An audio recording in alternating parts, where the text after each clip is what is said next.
In this presentation, we're going to look at the third mansion involved in Teresa's journey from the outer moat to the innermost room of the soul where Jesus dwells. Up until now, we started in the outer moat and the outer court, and we looked at people living according to the flesh, the reality of materiality alone, and not really being touched by spirit.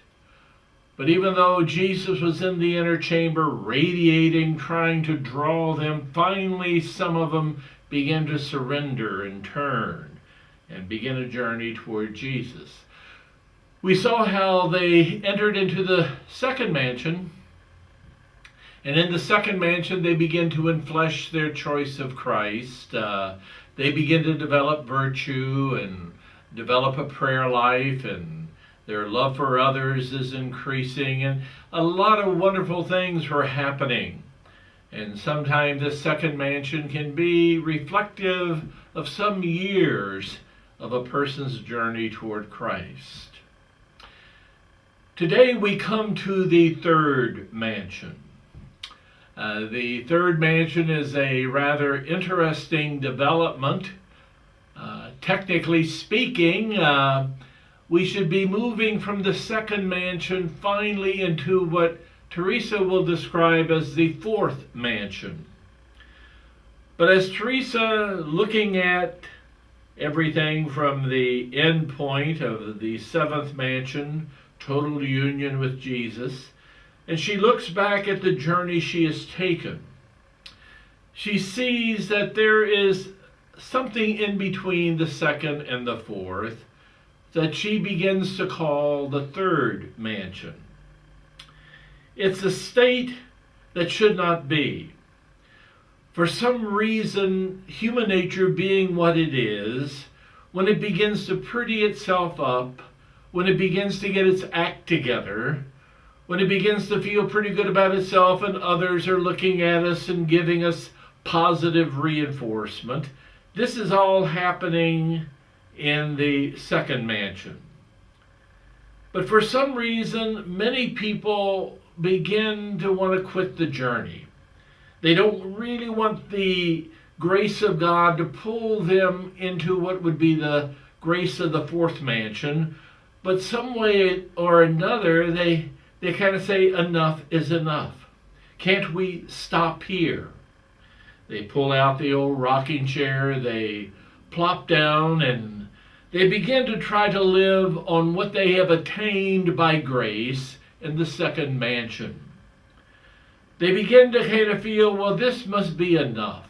I mean, when God looks at us and sees our prayer life and sees the virtue we have attained, he must be smiling at us and very content and saying, okay, you have gone far enough.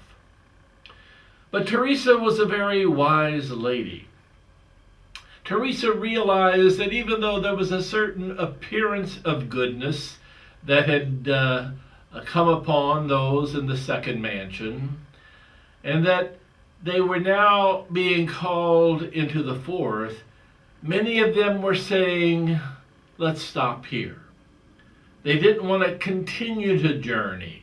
There was a certain dynamic taking place inside of their hearts that were rationalizing and justifying where they were and wanting them to stop rather than continue to move into the heart of Jesus Christ, to move into a much more intimate relationship with him. Others might be telling them, oh, you all look like a bunch of saints. But Teresa, as I say, realized that they were not saintly yet. Many consider this Teresa's great insight into human nature and into its journey, its effort to move into the heart of Jesus Christ. She saw that human nature becomes lethargic after it gets kind of cleaned up to a certain degree and gets somewhat satisfied with itself and others satisfied as well. It begins to kind of want to relax. It wants to kind of become lethargic in its movement toward Jesus Christ. And Teresa saw this in her own nuns. It was for them that she was writing the interior castle primarily. She could see how a lot of them just kind of started feeling pretty good about themselves and, I'm not a bad sinner anymore.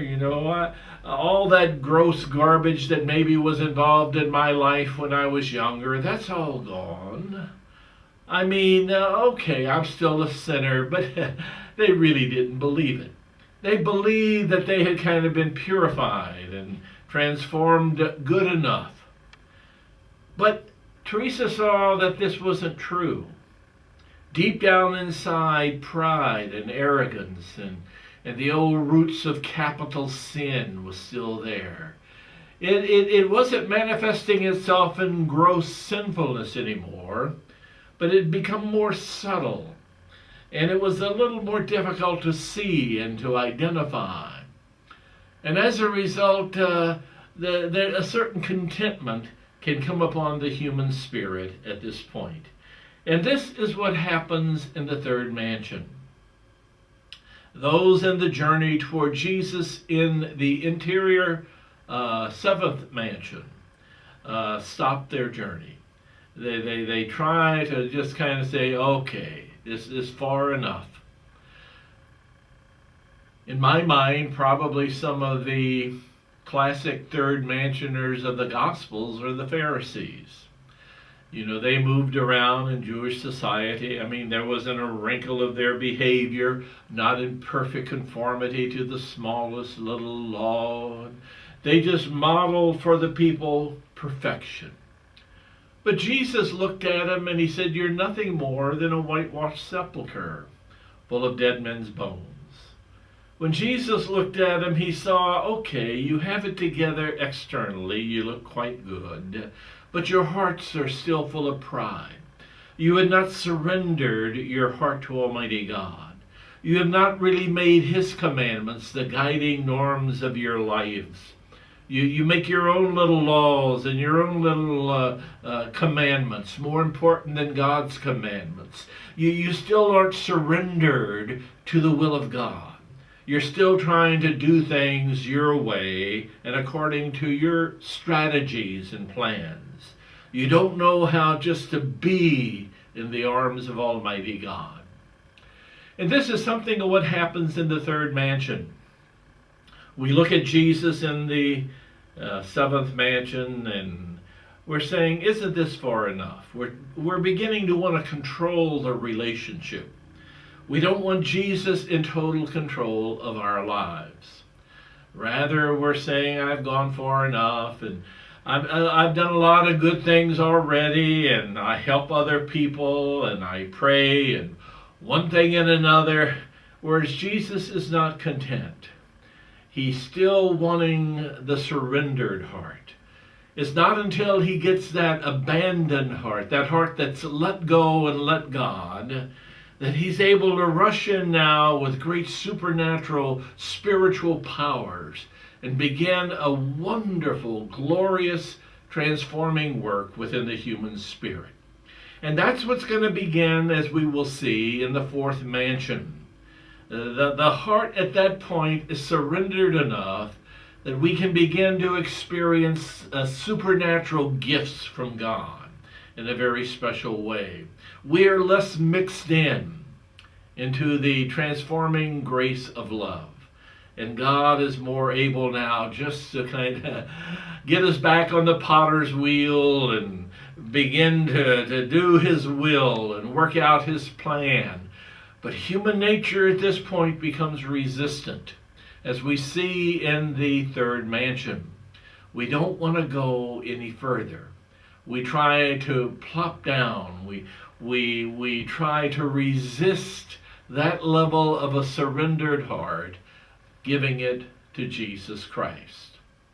So the third mansion is kind of a strange place. And Teresa feels that it becomes the summit for many people in their journey. I mean, they get this far and they really think they have it made. I think in a sense we ourselves might be there. We meet people who are there who prance around and model holiness for us and are quite judgmental of those who aren't quite as holy as they are. And these people are not surrendered. They are not just totally in God's will. They're still very much in their own will. So the third mansion is a rather strange place to be. But yet Teresa believes that it is where a lot of people try to live many years of their lives. You hope that at the moment of death, or as they get older and life breaks them open and they feel again the pull, the magnetic pull of grace coming from Jesus in the innermost chamber, they'll finally just break loose of the third mansion, of this state of thinking and being, and just let themselves get pulled into the embrace of Jesus Christ. But Teresa's trying to make it happen early. You know, the great mystics are trying to have heaven on earth, some people would say. She's trying to lead us into a type of deep embrace of love that many will probably not experience till after death. And in our Catholic tradition, till after purgatory, till after they're finally purified of all this resistance and finally are able just to be totally in the embrace of Almighty God. Teresa is plotting a course, hoping it happens to us in life. We truly believe that Teresa herself was in the seventh mansion when she wrote the interior castle. She sees and experiences in her lights-on way the reality of love, the reality of God's grace, and she so wants her sisters. She so wants others to stay and be pulled into that embrace as she was. Sister Ruth Burroughs, whom I use a great deal in my reflections, she believes that many people are called to that. Many of us are called to that deep union with Christ on earth. Many of us are not going to be lights on. We're going to go into the fourth, the fifth, the sixth, the seventh mansion, and it's going to be a purifying, glorious moment for the soul, but the conscious self is not going to be highly aware of what is happening. On that level, we're going to continue to live by faith and not by sight. We're going to believe because we believe. We are not going to be rewarded with ecstasy and visions and locutions and other things as Teresa was. But we'll get into that a little more later as Sister Ruth leads us more deeply into the journey of the seven mansions. So we move on from here, and when we take up again at the fourth mansion, we're going to get out of this third mansion, so to speak, and we're going to begin to see what happens to people who keep the journey going, who really are able to make that deep surrendered self and give it to God and let Jesus Christ finally continue now a deep kind of what we call mystical supernatural work inside the human soul. It's going to take the guidance of a person like Teresa, who journeyed through that, who had the lights-on experience of being able to see it and name it and bring it to consciousness and express it. It's going to take her to help us see what is deeply happening. But anyway, this concludes our third mansion session. We have gone through the first three mansions.